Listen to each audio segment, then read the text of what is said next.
আমরা সবাই বলি যে আমাদের দেশের অডিয়েন্স ম্যাক্সিমাম হচ্ছে কোরিয়ান সিরিজ দেখে, তার্কিশ দেখে বা পাকিস্তানি দেখে।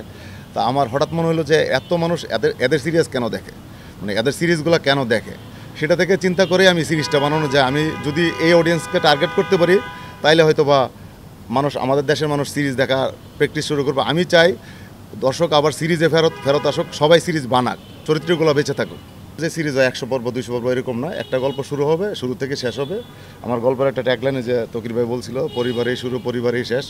পরিবার দিয়ে শুরু হয়, পরিবার দিয়ে শেষ হয়। আর মাঝখানে একটা পরিবারের যা যা লাগে, যেমন একটা পরিবার আমরা কী দেখি, বাবা মা ভাই বোন ফুপু ফুফা, তার মামা বাগনি ভাবি সব আছে এই গল্পে ইমোশন আছে, এই গল্পে রোমান্স আছে, এই গল্পে সাসপেন্স আছে, এই গল্পে ড্রামা আছে, এই গল্পে হাসি আছে, সব কিছু একসাথে পাবেন।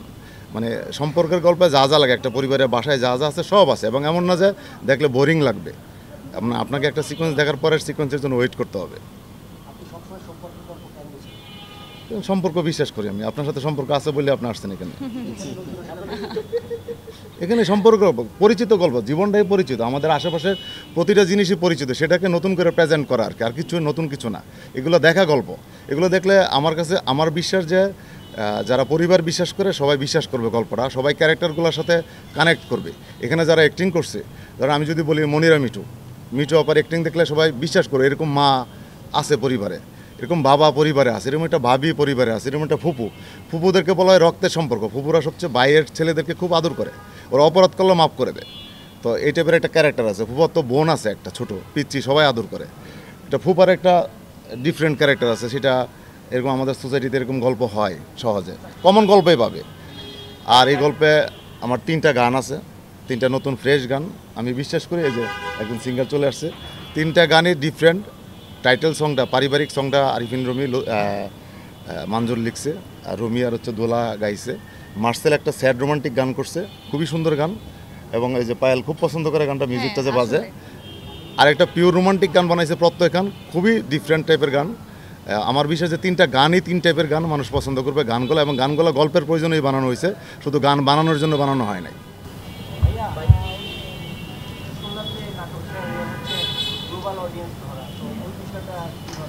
গ্লোবাল মানে কি, এখন তো ইউটিউব মানে গ্লোবালে, ইউটিউব সারা পৃথিবীর মানুষ দেখে। সো আমি চাই প্রতিটা মানুষ দেখুক আমাদের নাটক। যেমন আমাদের দেশে সবাই বলে যে আমাদের দেশে এখন সিরিজ কেউ দেখে না। আমার পরিচয় যদি বলি, আমি সিরিজ দিয়ে পরিচিত পাইছি। এবং আগেরকার সিরিজের প্রতিটা চরিত্র মানুষ মনে রাখতো। এই যে একটু আগে যে বললা তোমাদের গল্প, এই গল্পটা কিছুদিন পরে আর চরিত্র মনে রাখবে না, কারণ আরেকটা গল্প চলে আসে। একটা গল্প 60 মিনিট 70 মিনিট দেখার পর এই চরিত্র বেশি দিন মনে থাকে না। তো বড় একটা সিরিজ করলে প্রতিটা চরিত্র মনে থাকে। আমার টার্গেট হচ্ছে চরিত্রগুলো যাতে মানুষকে কানেক্ট করে, এবং যাতে মানুষগুলো চরিত্রগুলো ফিল করে যে এটা আমি, এটা আমার চাচা, এটা আমার ফুপু, এটা আমার মামা, এটা টার্গেট। আর আমরা সবাই বলি যে আমাদের দেশের অডিয়েন্স ম্যাক্সিমাম হচ্ছে কোরিয়ান সিরিজ দেখে, তার্কিশ দেখে বা পাকিস্তানি দেখে। তা আমার হঠাৎ মনে হলো যে এত মানুষ এদের সিরিজ কেন দেখে, মানে এদের সিরিজগুলো কেন দেখে, সেটা থেকে চিন্তা করে আমি সিরিজটা বানানো যায়। আমি যদি এই অডিয়েন্সকে টার্গেট করতে পারি তাইলে হয়তো বা মানুষ, আমাদের দেশের মানুষ সিরিজ দেখা প্র্যাকটিস শুরু করবে। আমি চাই দর্শক আবার সিরিজে ফেরত আসুক, সবাই সিরিজ বানাক, চরিত্রগুলো বেঁচে থাকুক। এই যে একটু আগে বললাম আমাদের দেশের সিরিজগুলো মানুষ দেখে না, কারণ না দেখার অনেকগুলো কারণ আছে। বাজেট থাকে না, যে টাকা দেওয়া হয় যারা চরিত্র করার মতো যারা অভিনেতা, তাদেরকে কাস্ট করার ক্ষমতা থাকে না প্রডিউসার বা ডিরেক্টরের, সেই ধরনের বাজেট না থাকার কারণে। আমি এটা ধরে নিয়েছি, এটা আমার ইনকামের চেয়ে বড় জিনিস হচ্ছে আমি এই গল্পটা বানানোর জন্য যতটুকু সাপোর্ট লাগে সেটার জন্য আমি একটা স্পন্সর কোম্পানির কাছে গেছি, ওদেরকে প্রপোজ করছি যে আমি এরকম একটা সিরিজ বানাতে চাই। যেহেতু আপনারা সবাই খালি বারবার বলেন তার্কিশ বা পাকিস্তানি সিরিজ বা কোরিয়ান সিরিজ, আমাকে সাপোর্ট করতে, ওরা সাপোর্ট করছে। একটা চ্যানেলকে পার্টনার হিসেবে নিয়েছি, চ্যানেল আই, ইউনিলিভার আমার সাপোর্ট করছে। এই হিসেবে বড় বাজেট করে আমি একসাথে করার প্ল্যানটা করছি, যাতে মানুষ গল্পটা দেখতে পারে। দেখতে পারবে আমার প্ল্যান নভেম্বরের 2 তারিখ থেকে অন ইয়ার করার, বাকিটা এর মধ্যে জানাই দিব সবাইকে। এটা শহরের পরিবার, মধ্যবিত্ত পরিবার। এখানে মধ্যবিত্ত পরিবার আছে, উচ্চ মধ্যবিত্তও আছে। আর শুটিং হচ্ছে 30% ডান। শুটিং আমি 4টা লটে করবো, এটা ফার্স্ট লট। আর 3টা লট আছে, 3টা লটে গল্প শেষ হয়ে যাবে ইনশাল্লাহ। প্রতি মাসেই হবে আমার গল্প, যেখানে শেষ হয়ে যাবে পর্বটা শেষ করে দেবো। না আমার একটা বেসিক, আমি এই গল্পের লাস্ট সিকোয়েন্স আমি জানি। সো শেষ দৃশ্যটা আমার পুরো সেট আপ করা আছে, ওর আগ পর্যন্ত যা হবে তাই শ্যুট হবে।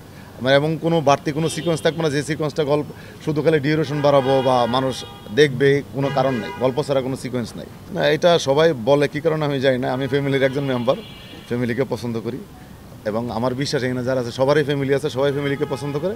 আমি এটাতে কমফোর্ট জোন হিসাবে নেই, এর মাঝখানে অনেক টাইপেরই গল্প বানাই, এটা হয়তো বা মানুষ বেশি পছন্দ করে, দ্যাটস ওয়াই বলে। কোনো কারণ নেই, ওইটা একটা গল্প, ফ্যামিলি ক্রাইসিস নিয়ে গল্প, আর এটা ফ্যামিলির গল্প, এটা এখানে কোনো ক্রাইসিস কম, এখানে মানুষের অন্য জিনিস বেশি, ক্রাইসিসের চেয়ে বেশি।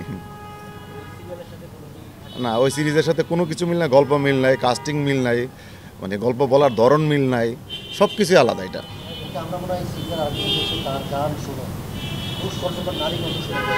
ঠিক আছে, থ্যাংক ইউ সো মাচ সবাইকে আসার জন্য।